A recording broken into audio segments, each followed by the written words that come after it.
Please, there's no time.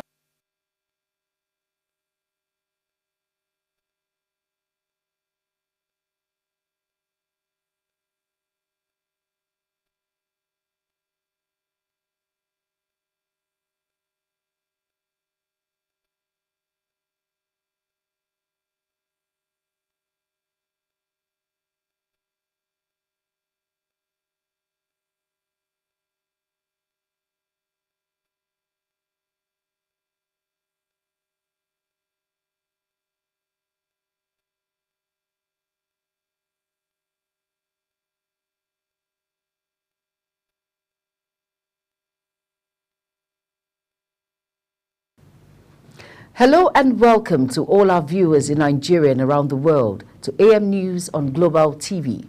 We're live in the nation's capital, Abuja. I am Jumai Manson. Now the news in full.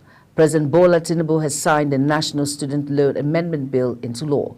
The president signed the bill in a short ceremony at the State House in the presence of the President of the Senate, Godswill Akpabio, Deputy President of the Senate, Barau Jibrin, Chief of Staff to the President, Femi Gbajabiamila, Minister of State for Education, Anatu Musawa, the Minister of State for Youth, Ayodele Olawande, President of the National Association of Nigerian Students, as well as other government officials and aides to the President. Kike Lomo Okere has more. President Tinubu initially signed the student loan bill into law back in June 2023 to offer financial assistance to Nigerian students in tertiary institutions. While the bill was signed earlier, its implementation has faced delay due to various issues hindering its rollout. Speaking afterwards, the president thanked members of the National Assembly for their expeditious handling of this bill, considering the children of Nigeria that education is the tool to fight against poverty effectively. I've just signed a bill proclaiming the student loan effectively. First of all, I must thank the members of the National Assembly for their expeditious handling of this bill, considering the children of Nigeria, that education is the tool to fight against poverty effectively.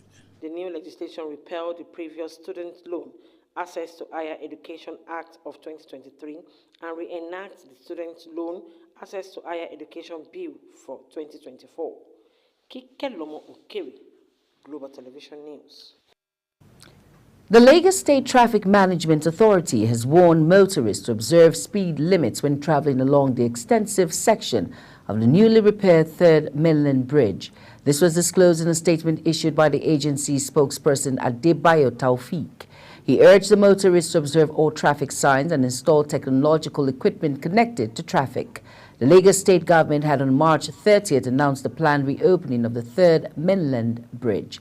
The Armed Forces of Nigeria says it has neutralized 2,351 terrorists, arrested 2,308 persons, and rescued 1,241 kidnapped hostages in the first quarter of 2024. Giving an update of the operational activities of the troop in the first quarter of 2024, Director Defense Media Operations Major General Edward Buba stated that troops recovered 2,847 weapons, 58,492 ammunitions, and denied the oil theft of an estimated sum of over 20 billion naira. The Code of Conduct Tribunal has suspended the chairman of the Kano State Public Complaint and Anti-Corruption Commission, Muin Magaji, following allegations of misconduct and breaches of public officers' conduct. Magaji, who is facing charges ranging from alleged conflict of interest to false asset declaration and accepting bribes, was arraigned in Abuja. The CCT granted a motion for his suspension, directing him to step aside from his position, pending the resolution of the case. In order to further strengthen the reporting system of discrimination against persons with disabilities at airports, the National Commission for Persons with Disabilities, in partnership with the Center for Ability Rehabilitation and Empowerment, CARE, is establishing disability decks to address issues of discrimination emanating from air travels. Fauzia Lukman has details. The National Commission for Persons with Disabilities have approved the deployment of its commissioned staff for disability desks at local and international airports across the country for easier access to persons with disabilities, while handing over some assistance devices and operational guidelines for aviation accessibility project for persons with disabilities. Founder of the Center for Ability Rehabilitation and Empowerment, Dr. Chike Okogu, appealed to the federal government to establish service desks in all local and international airports, as well as increasing the budgetary allocation for the commission.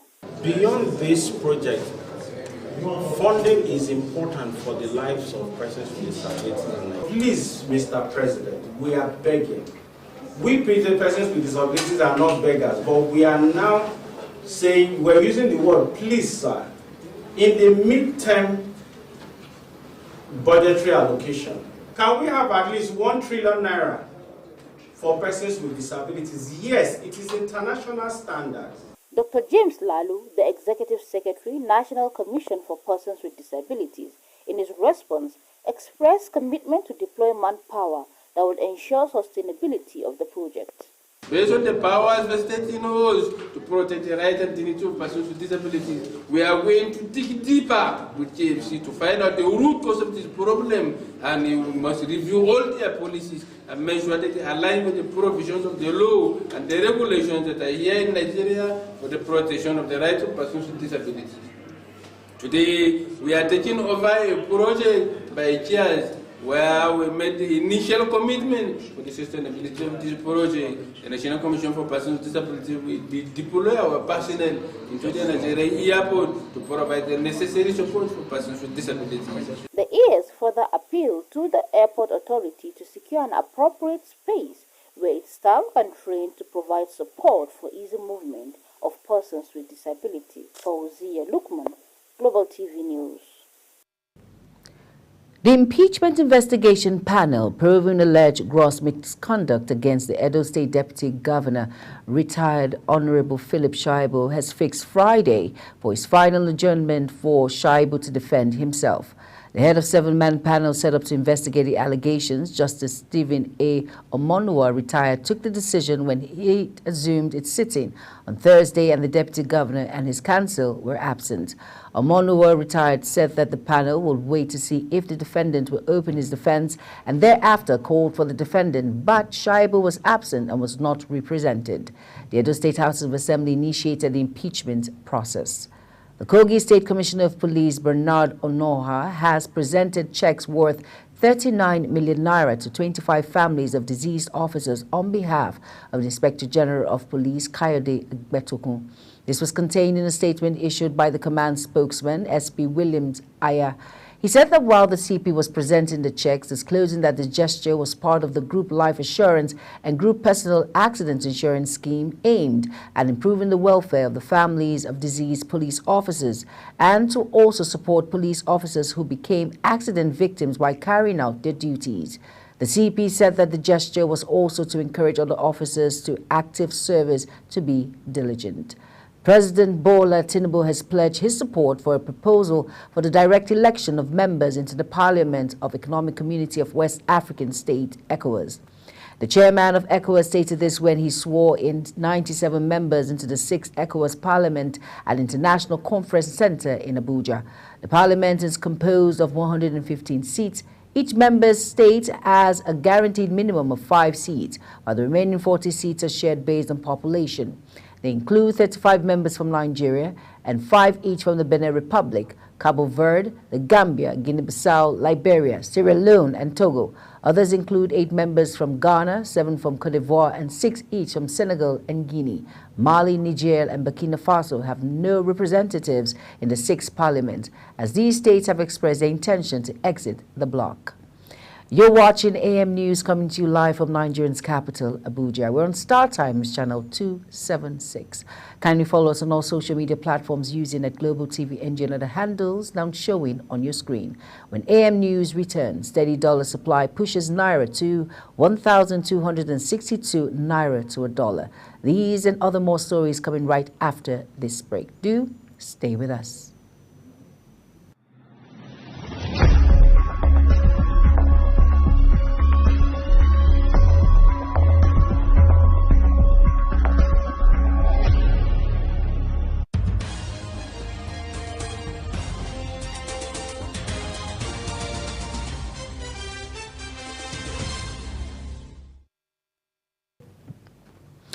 You're welcome back, and if you're just tuning in, this is Global Television bringing you live broadcasts of AM News. Thank you for staying with us.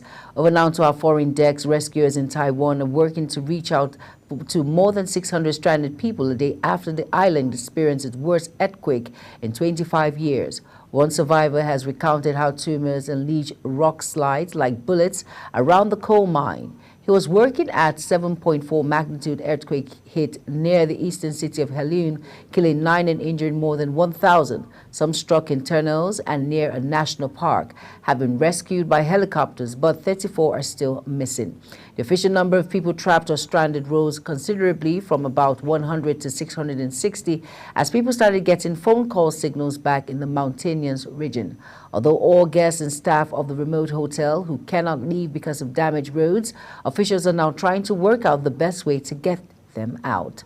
On business, the Naira continued its gain against the United States dollars, appreciating both at the official foreign exchange and borrowed market, to the delight of many Nigerians. At the Nigerian Autonomous Foreign Exchange Market, the Naira gained 16 Naira or 1.26% at the dollar was quoted at 1,262.85 Naira to a dollar, stronger than 1,278.58 Naira.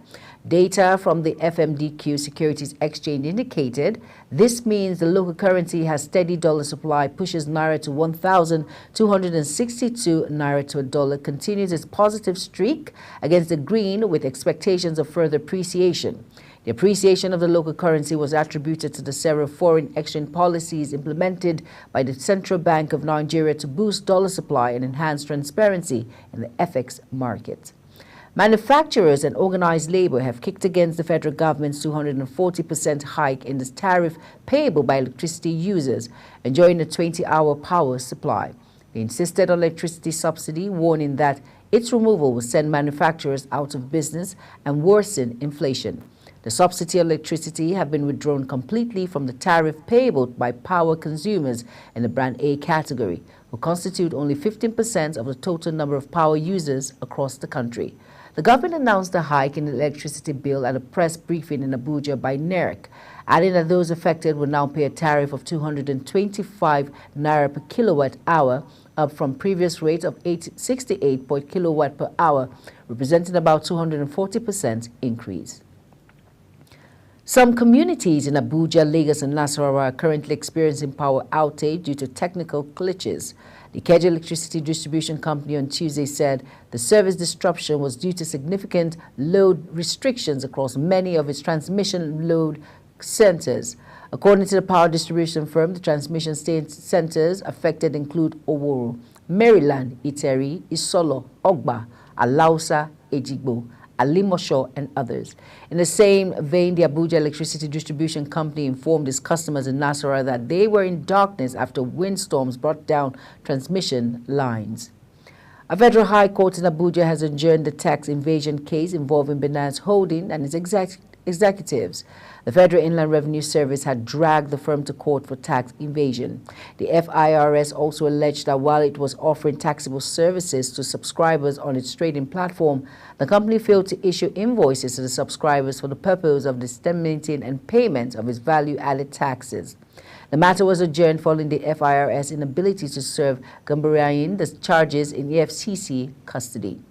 Nigerian Customs Service says it has generated over 1.3 trillion naira in the first quarter of 2024. The Comptroller General of the service, Adewale Adeniyi, announced this while addressing journalists in Abuja on the performance of the service, where he stated that the collection for the first quarter represents a substantial increase of 122.35% compared to the same period in the year 2023, which stood at over 6.6 billion naira. No fewer than 15 universities in the United Kingdom have announced plans to sack some workers and even stop running some courses because of sharp decline in enrollment by foreign students, including Nigerians. The sharp decline in foreign students' enrollment was particularly felt at the postgraduate level. The development is also connected to the decision by the UK government to reduce international students, as some concessions given them that level have been whittled down. Also, there are concerns, too, that the high cost of living being experienced globally may negatively affect enrollment for foreign students at the undergraduate level. The volume of dollar traded turnover in the official Nigerian foreign exchange market (NFM) increased year on year by 95% to 12.68 billion naira in the first quarter of the year, Q1 24 from $6.5 billion in Q1 23. The sharp increase reflects impact of recent measures by the Central Bank of Nigeria (CBN) to liberalize the forex market and improve dollar supply into the country. Analysts shown of data on daily transactions provided by FMDQ show that the market recorded turnover of $2.14 billion in January, which increased by 133.6% to $5 billion in February and up by 10.8% to $5.54 billion in March. Analysts of transactions in March showed that turnover stood at $296 billion on the first day of March and $1.15 billion in the second week. Now on sports, ahead of the highly anticipated clash between Nigeria and South Africa for a spot at the women's football event at the 2024 Olympics in Paris. A section of fans have expressed concern over the Super Falcons' chances of qualifying for the event following the camp update from the team's social media handle. The two teams, arguably the best women's football squads on the African continent, will face off in a two-legged affair as they battle for one of the two tickets from Africa for the Paris 2024 Olympics women's football event. The first leg of the encounter will take place at the Moshood Abiola National Stadium, Abuja, on Friday, while the second leg is scheduled for the Loftus Versfeld Arena in Pretoria 4 days later. Turkish club Trabzonspor have been ordered to pay 6 home matches behind closed doors after violent scenes marred a league game with rivals Fenerbahce last month. The country's football federation, TFF, said to Fenerbahce players Dutch defender Jadon Oxwode and goalkeeper Ifran Khan Ebriyat were also fined and handled one-match ban by the TFF's disciplinary board. Oxwode was punished for kicking a Trabzonspor fan who had run into the pitch with his face covered. A group of Trabzonspor fans invaded the pitch after the final whistle of the 3-2 home defeat on March 17th. As we end the AM news, let's take a quick look at our top stories again. President Tinubu signed amended bill into law, which sets May deadline for completion of project. Federal government to establish disability decks across country airports. Tinubu backs calls for direct election for ECOWAS parliamentarians. Impeachment, Shaibu absent as panel fixed today for final adjournment. On sport, Turkey's Trabzonspor got 2-match fan ban over pitch invasion. And that's it on AM News, and it came to you live from Nigeria's capital, Abuja. We're on Star Times channel 276. Can you follow us across all social media platforms using that Global TV NG and other handles now showing on your screen. I am Jumai Manson. Thank you for watching. See you again. Good morning.